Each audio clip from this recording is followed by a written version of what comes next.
Hello বন্ধুরা, চলে এসেছি নতুন আরেকটি রেসিপি ভিডিও নিয়ে।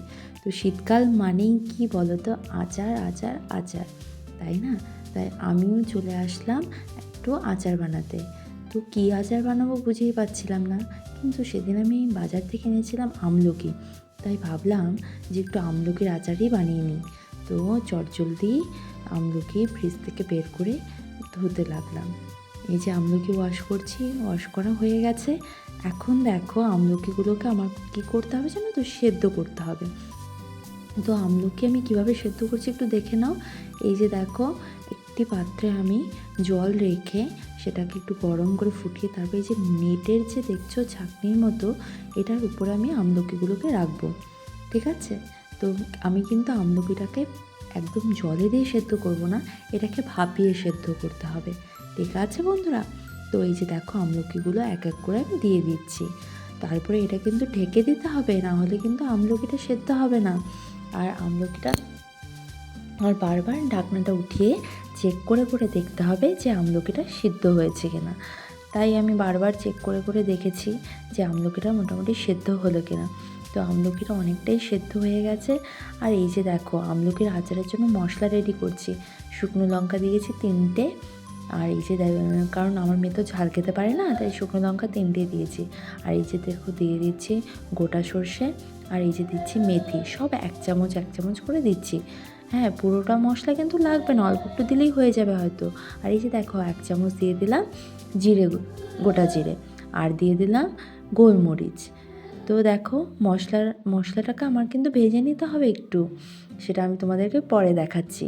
এই যে দেখো আমলকিটা মোটামুটি সিদ্ধ হয়ে গেছে, দেখো পুরো ফেটে ফেটে গেছে। তো ভালো রকমভাবে সেদ্ধ হয়েছে আমলকিটা। দেখো এই যে আমলকিটাকে বীজ থেকে খুলে খুলে বের করে নিচ্ছে আমলকির মাংসটা। দেখো বীজগুলো কীরকম শেকড়ের মতো না, বীজের ভেতরটা মনে হয় শেকড়। প্রচণ্ড গরম ছিল আমলকিগুলো, যেহেতু গরম জলে সেদ্ধ ভাপিয়ে নেওয়া হয়েছে না, তো গরম ছিল। তো ধরতেই পারছিলাম না ভালো করে, দেখতেই পারছো হাত থেকে পড়ে পড়ে যাচ্ছিলো। তারপরে দেখো এই যে একটা একটা করে ছাড়াচ্ছি। তো আমলকিগুলো না খুব ভালোভাবে সেদ্ধ হয়েছে। আর জানো তো এইভাবে সেদ্ধ করলে কি হয়, জলটা ভেতরে যায় না, তো জিনিসটা খেতে বেশ সুস্বাদু হয়। তো সেই জন্যই না ভাপিয়ে তোমরা সবাই সেদ্ধ করবে তো খুব ভালো হবে। যদি জলে দিয়ে সেদ্ধ করো তো আমার মনে হয় না স্বাদটা সেরকম, একটা আমলকির স্বাদটাই নষ্ট হয়ে যাবে।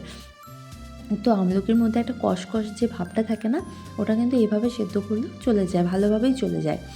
তো এই যে দেখো আমলকিগুলো বীজ থেকে ছাড়িয়ে নিয়েছে, খুব ভালোভাবে ছাড়িয়ে নিয়েছে। আর আমলকিগুলো যেহেতু আমি ধুয়েই ভাপাতে বসিয়েছিলাম, তাই আমার আর ধোয়ার প্রয়োজন নেই। এই যে দেখো মশলাটা, যেটা আমি তোমাদেরকে দেখালাম যে কী কী মশলা নিলাম, সেই মশলাগুলো এখন একটু খোলাভাবে ভেজে রাখবো। শুকনো তাওয়াতে কিন্তু আমি কোনো তেল বা কিছু দিইনি, একদম শুকনোভাবে ভেজে নিচ্ছি। তো এটাকে ভেজে নেওয়ার পর আমি কী করব, মিক্সিতে দিয়ে এটাকে পাউডার বানিয়ে নেব। তো পাউডার বানানোর পরে আমি কিন্তু যখন দেবো এটা পুরোটাই দেব না, তো যতটুকু প্রয়োজন হবে সেই হিসাবেই আমি দেব। আর আমি কিন্তু আমলকির আচারটা একদমই চিনি দিয়ে বানাচ্ছি না, এটাতে আমি গুড় ব্যবহার করছি।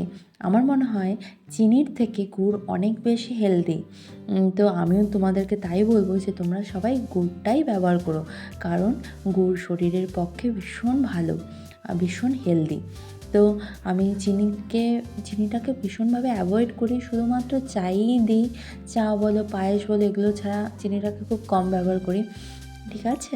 তো এই যে দেখো গুড়টাকে ছোটো ছোটো করে কেটে নিচ্ছি, কারণ কেটে নিলে খুব তাড়াতাড়ি হয়ে যাবে। আর এই যে দেখো কড়াই বসিয়ে দিয়েছি গ্যাসে, কড়াই তো গরম হয়ে গেছে, এখন তেল দিয়ে দিচ্ছি। আর আমি অনেকে না সাদা তেলে করে, কিন্তু আমার কেন জানি না আচার জিনিসটা একটু সর্ষের তেলেই ভালো লাগে, তাই না বলো? তোমরা কে কে আচার সর্ষের তেলে ভালোবাসো আমাকে একটু কমেন্ট করে জানাবে কিন্তু অবশ্যই। তো আমি দেখো এই যে সর্ষের তেল দিয়ে দিয়েছি, কড়াই কিন্তু গরম হয়ে গেছে আমার ভীষণভাবে। তো সর্ষের তেল দিয়ে দিয়েছি। তো এখন তারপর কি করব বলো তো, আমলকিটাকে ছেড়ে দেবো। এই যে দেখো আমলকিটাকেও ছেড়ে দিচ্ছি। আমলকিটা কিন্তু আমি ভাপিয়ে নেওয়ার পর একদম জল দিয়ে ধুইনি, তোমরাও এই ভুল করবে না, আগেই ভালো করে ধুয়ে নেবে তারপর ভাপাতে দেবে।